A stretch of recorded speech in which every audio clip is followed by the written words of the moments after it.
बिस्मिल्लाहिर्रहमानिर्रहीम dear student, आज हम एक्सरसाइज जो है वो 1.1 करेंगे। पहले हम मैट्रिक्स के बारे में पढ़ चुके हैं। उसमें रो क्या होती हैं, कॉलम क्या होते हैं, उसका ऑर्डर क्या होता है और कौन के matrices are equal to each other. तो इसका क्वेश्चन नंबर 1 जो है वो हम हल करेंगे। पहला क्वेश्चन नंबर 1 में वो कह रहा है कि find the order of the following matrices. Question number 1. Find the order of the following matrices. मसलन ये ए जो है इसमें वो बता रहा है कि 2 3 -5 और ये 6, इसका ऑर्डर बताएं, ऑर्डर क्या है। तो सबसे पहले इसका नंबर ऑफ रोज हम जो है वो निकालेंगे। Number of rows is equal, number of row देखें, ये 1 रो है और ये 2 रो है, तो इसका नंबर ऑफ रो 2 है। और नंबर ऑफ कॉलम हम जो है इसका नंबर ऑफ कॉलम, इसके फर्स्ट कॉलम सेकंड कॉलम, तो इसका नंबर ऑफ कॉलम भी जो है ये 2 है। तो ऑर्डर ऑफ, अब order of matrix A is equal to rows by column. तो इसके रोज कितने हैं, 2 है, बाई इसके कॉलम कितने हैं, ये इसके कॉलम 2 है, तो ये 2/2 इसका जो है वो ऑर्डर आ जाएगा। एक और सिंपल क्वेश्चन यूज कर लेते हैं इसकी।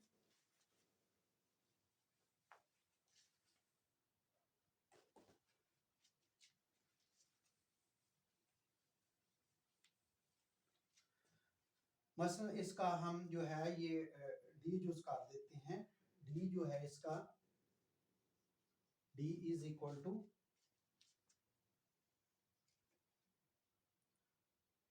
406। तो नंबर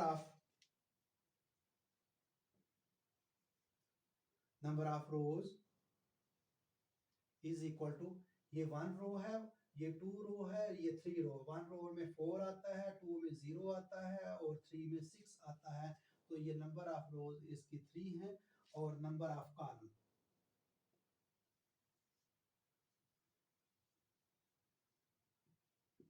नंबर ऑफ कॉलम से इसका एक ही कॉलम है, तो ये 1। तो इसका हम ऑर्डर निकालेंगे। तो ऑर्डर ऑफ डी मैट्रिक्स ये आ जाएगा रोज बाई कॉलम।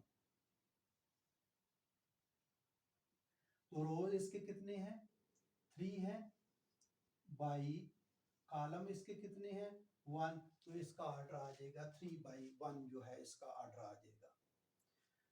एक और जो कर लेते हैं इसका, सिंपलीफाई है, ये ज्यादा मुश्किल क्वेश्चन नहीं, जो पहले मैंने लेक्चर दिया, अगर आपको अच्छी तरह से उसको समझ लिया तो ये आपके लिए बहुत ही इजी है।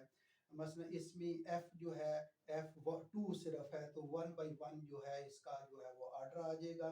मसलन e हम हल कर देते हैं इसको। e is equal to a b c d e f। तो इसका हम number of rows is equal to, number of row देखिए, ये 1 रो है और ये 2 रो है और ये 3 रो है, तो number of row 3, number of column,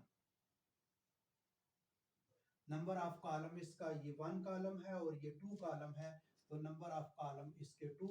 अब इसका हम ऑर्डर मालूम करते हैं, तो order of matrix E is equal to rows by column. Number of rows कितने हैं? 3 है, बाई कॉलम कितने हैं? 2। तो इसका ऑर्डर आ जाएगा 3/2 जो है इसका ऑर्डर आ जाएगा। एक और हल कर लेते हैं, सिंपली है और इजी है। अगर आपने पिछला लेक्चर मेरा गौर से सुना है तो इसमें आप खुद ही हल कर सकते हैं। इसमें चलें, ये मैं एच कर देता हूँ, जी कर देता हूँ, कोई भी इसमें से मतलब चलें जी कर देता हूँ मैं। जी इज इक्वल टू, ये है 2 1 2 2 1 2 और ये 3 2 4 3 2 4 और ये आ जाएगा 0 3 5 0 3 5। इसमें हम देखें number of rose,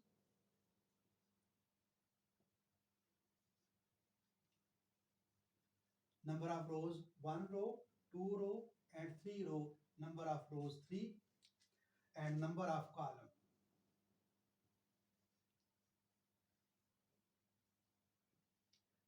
number of columns, ये first column, second column and third column और ये 3। इसका ऑर्डर ऑफ मैट्रिक्स जी का हम निकालते हैं।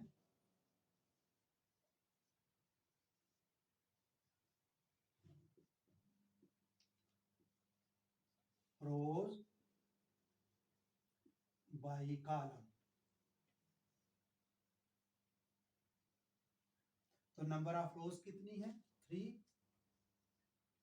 बाई कॉलम कितने हैं? 3। तो इसका 3/3 जो है वो इसका ऑर्डर आ जाएगा। इसको 3 क्रॉस 3 भी लिख सकते हैं, इसमें जरूरी नहीं है, इस तरह भी लिख सकते हैं 3 क्रॉस 3। इसका जो है ये ऑर्डर आ जाएगा। तो डियर स्टूडेंट, ये एक तो है वो आप खुद हल करें, इसमें कोई मुश्किल नहीं है, बहुत ही इजी है। इसका order number of rose, total number of रोज और टोटल नंबर ऑफ कॉलम जो है उसको रो बाय कॉलम जो है उस तरीके से हल करता है। अब क्वेश्चन नंबर 2 जो है इसको देखते हैं।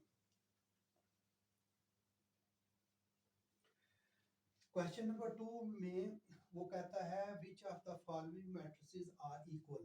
तो डियर स्टूडेंट, पिछले लेक्चर में मैंने आपको बताया था कि 2 matrices are equal to each other at that time when they fulfil the 2 conditions. Number 1, उसका ऑर्डर एक जैसा होना चाहिए। नंबर 2, जो उसके क्रॉसपेंडिंग एंट्रीज हैं यानी क्रॉसपेंडिंग एलिमेंट्स हैं वो सेम होने चाहिए। तो दोनों मैट्रिसेस जो है वो इक्वल होते हैं। क्वेश्चन नंबर 2, इसमें वो बता रहा है कि ये which of the following matrices are equal. तो मैं लिखता नहीं, सिर्फ वो लिख देता हूँ। मसलन ये ए है, ए उसने दिया है A is equal to 3, B is equal to 3 5 and C is equal to 5 minus 2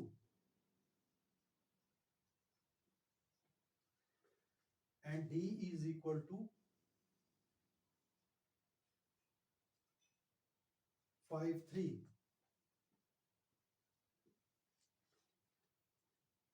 E is equal to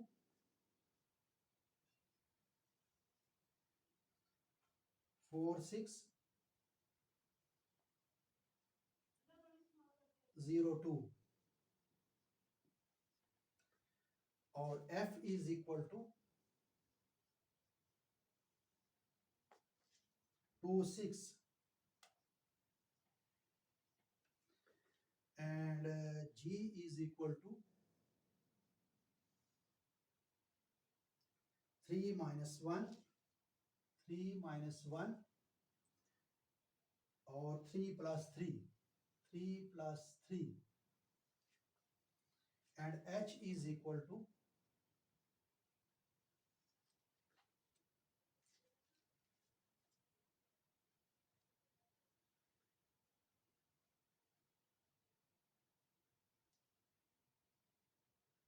h भी उसने वही लिख दिया है, चले h is equal to e जो है ये e उसने लिखा है 4602 और h जो है उसने लिखा है 4602।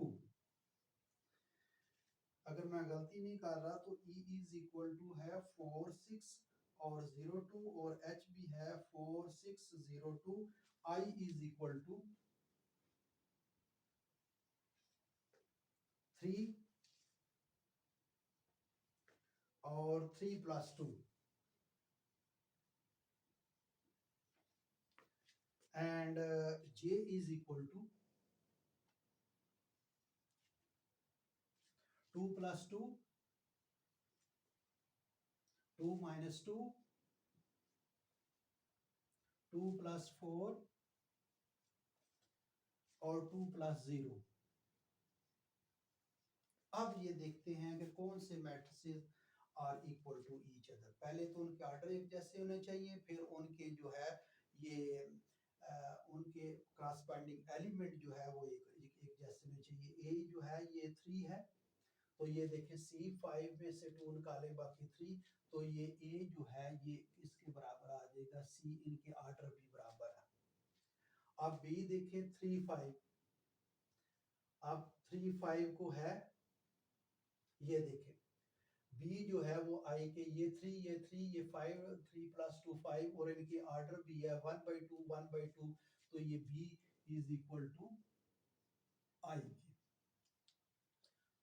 अब C देखें, C जो है वो 5 माइनस ये C तो A के हमने बराबर कर दिया, D 5 3 5 3 नहीं है, 5 3 5 3 नो। अब E देखें 4 0 6 2, ये 4 0 6 2 मतलब 2 प्लस 2 4, 2 प्लस 2 माइनस 2 0 आ जाएगा और 2 प्लस 4 6 आ जाएगा और 2 प्लस 0 2 आ जाएगा। तो ये इनके क्रॉसपेंडिंग एलिमेंट भी एक जैसे हैं और इनके ऑर्डर भी 2/2 है और ये भी 2/2 है। तो E is equal to J के। अब F देखें, F ये 2 6, ये 3 में से 1 निकाले बाकी 2 आ जाएगा और 3 प्लस 3 6, तो ये F जो है वो G के बराबर आ जाएगा। F is equal to G के। अब H देखें, ये H जो है 4, ये भी 4 है, ये 6, ये भी 6 है, ये 0 ये 0 ये 2, तो E इज इक्वल टू किसके बराबर आ जाएगा, E is equal to H के।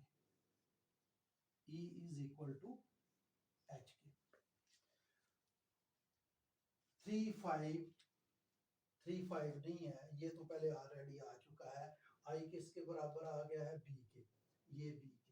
तो ये सारे सिंपलीफाई हो गए हैं, तो इसमें A जो है वो C के इक्वल आ गया है, C के, और B जो है वो I की इक्वल है, B जो है इस I की इक्वल आ गया है, और E जो है वो J के इक्वल है, E जो है वो J की इक्वल है। अब H भी J की इक्वल है। अगर E J के इक्वल है तो E जो है वो 4, ये 4 0 0 6 6 2। अब ये देखिए H भी ये 4 4 0 0 6 6 2 और ये 2, इसका मतलब है H भी जो है वो J के बराबर है। H is equal to J, ये भी इसके इक्वल आ गया। तो ये H और I देखें, I भी आ गया, I जो है वो B के इक्वल आ गया है, A C के इक्वल है, B I के इक्वल है, E J के, F जी के, एच जे के और E is equal to H के। तो ये जो है ये मैट्रिसेस जो हैं वो एक दूसरे की इक्वल है। इक्वल मैट्रिसेस की दो ही कंडीशनें मैंने बताई हैं कि उनके आर्डर एक जैसे होने चाहिए और क्रॉसपॉन्डिंग एलिमेंट जो है वो एक होने चाहिए। क्वेश्चन नंबर 3 इंशाल्लाह अगले लेक्चर में हल करेंगे। क्वेश्चन नंबर 3 इंपॉर्टेंट है और उसके लिए टाइम भी आएगा, इसलिए मैं दो ही क्वेश्चन हल किए हैं और नेक्स्ट इंशाल्लाह लेक्चर में हम क्वेश्चन नंबर 3 हल करेंगे।